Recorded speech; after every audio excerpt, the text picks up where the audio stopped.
Dave Lupton there, also known as Crippen. Next, among the more unusual invitations we've received at the Link office was one inviting us to an exhibition of martial arts performed by disabled people. After having mastered wheelchair ballroom dancing and deep-sea diving, could any disabled person become the king of kung fu or karate? Well, David Emerson went to find out. Stephen Coates, judo, first dan, martial arts instructor. People that walk down the street like lions, they're a target because they walk proud and high and people see them as if I can beat them. So they're a target. Other people, they walk like sheep with their heads down and they can be easily intimidated. But a good martial artist, and this is what I was told, walks like a goat. Because they've got the horns, they can protect themselves. They look like a goat, but they have the pride of a lion. It seems the way of the goat is becoming increasingly popular with disabled people, as the Link programme found out at the Bridgecourt Resource Centre in Dartford. Everybody was kung fu fighting. Those kids were fast as lightning. In fact, it was a little bit frightening, but they fought with expert timing. There were funky Chinamen from funky Chinatown.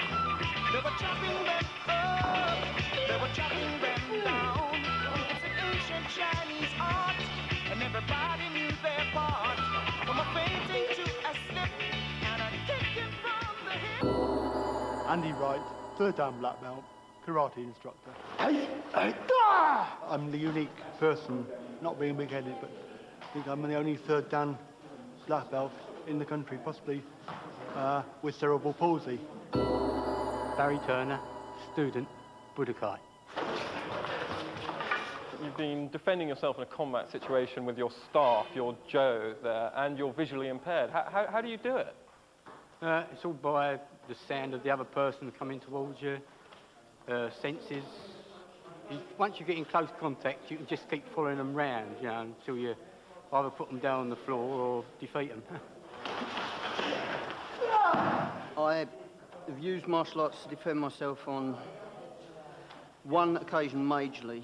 I don't want to get too deep into the situations. I'm not proud, but I was attacked by two assailants at the time. I defended myself. The whole situation was over very, very quickly, and it just happened. I didn't think about using martial arts. It was a natural instinct. It was what I'd been taught to do. It happened, and as soon as I'd done it, I regretted that I'd done what I'd done. They regretted it too.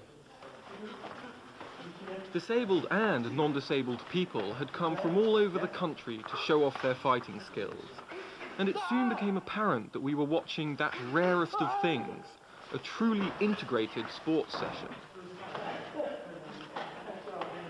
Every individual has to work on their own strengths within the martial art. There is a martial art for every person with a disability. It's just they have to focus on the bits that they can do rather than what they can't do.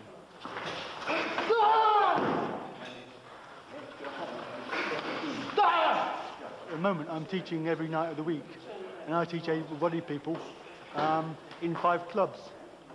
So I think it's a big part of my life. By now, I was itching to try out a few moves myself, but couldn't quite shake the feeling that karate was just that little bit too close to gratuitous violence for my liking. But fortunately, someone was around to put me straight on that one. Barry Mitchell, 4th dan black belt, martial arts instructor. If you're scared of being attacked, then you have to learn something to defend yourself. And you have to realize if you're capable of being attacked, then you have to be capable of defending yourself also. David Emerson, never done karate in my life before, Link reporter. Barry, I've got one leg. Is there any way I can practice karate? Yes, of course you can. Tell me, how do you fear being attacked? Well, I've always been rather scared of a drunken football supporter coming at me down the street with arms flaying. Right. So let me be a drunkard football player. Okay. Punches coming through to here, to the chin, followed by another punch. Right. All I want you to do is to lift your hand here and here onto the muscle. This will stop the blow, this will kill my arm. Now, this is going to be followed by another punch and a blocking here. So this hand is coming off the trampoline and acting like a windscreen wiper. Windscreen wiper. Windscreen wiper. Right. You're not hitting my arm, you're protecting your face. I'm going to follow through with the other one to your jaw, and you're going to block it with the right hand to my wrist. Okay. And now you follow through to my jaw. Right. That's the end of me. Right, well, let's give it a go. It really isn't as complicated as it looks. But as for all that controlled aggression and yelling, I'd rather leave that to the professionals.